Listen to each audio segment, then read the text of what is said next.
Once upon a time, next to a big forest, lived a little girl with her mum and dad. Each time the little girl went into the forest, she wore a red hood. Everyone called her Little Red Riding Hood.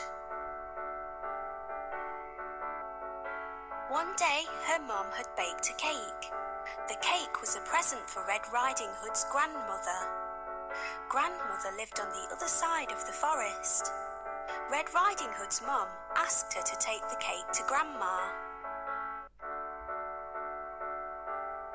Mum told Red Riding Hood to keep on the pathway and not stop anywhere. She told her not to talk to strangers. Mum and Red Riding Hood waved goodbye to each other. Little Red Riding Hood went into the forest. She had a basket on her arm with the cake inside. A big bad wolf was watching her. He was very hungry. Little Red Riding Hood did not see him.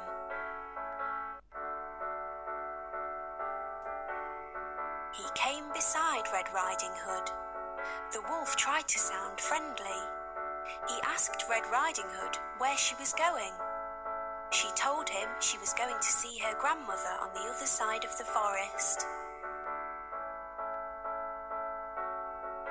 The big bad wolf told Red Riding Hood that she should pick some flowers for Grandma. As Red Riding Hood was picking the flowers, the wolf ran off. He wanted to get to Grandmother's house before Red Riding Hood. The big bad wolf arrived at Grandmother's house. He knocked on the door.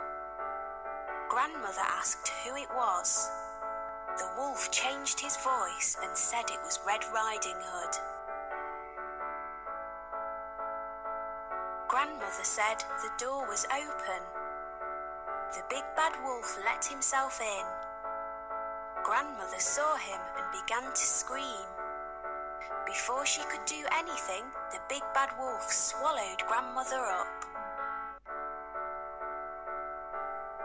The big bad wolf was not satisfied. He wanted to eat Red Riding Hood as well.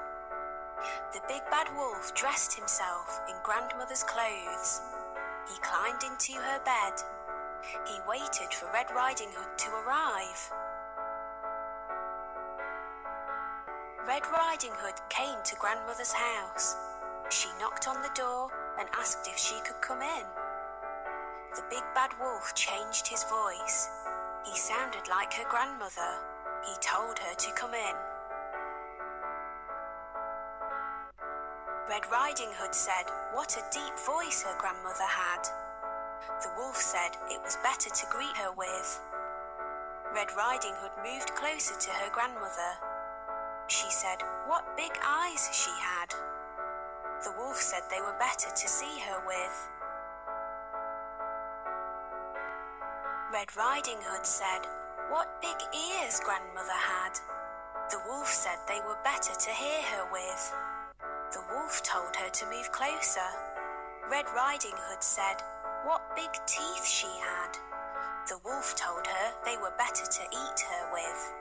The wolf jumped out of the bed. Red Riding Hood screamed. Red Riding Hood ran from the house. The big bad wolf chased her. She saw a woodcutter. Red Riding Hood told him that the wolf had eaten her grandmother. The brave woodcutter picked the big bad wolf up. He shook him and the grandmother came out. She was shaken but safe and okay. The woodcutter, grandmother and Red Riding Hood all watched the wolf run away. They were happy now. The big bad wolf had gone. Red Riding Hood and her grandmother thanked the woodcutter. Little Red Riding Hood told her grandmother and the woodcutter that she had learnt a lesson. She would always follow her mother's instructions and never talk to strangers again.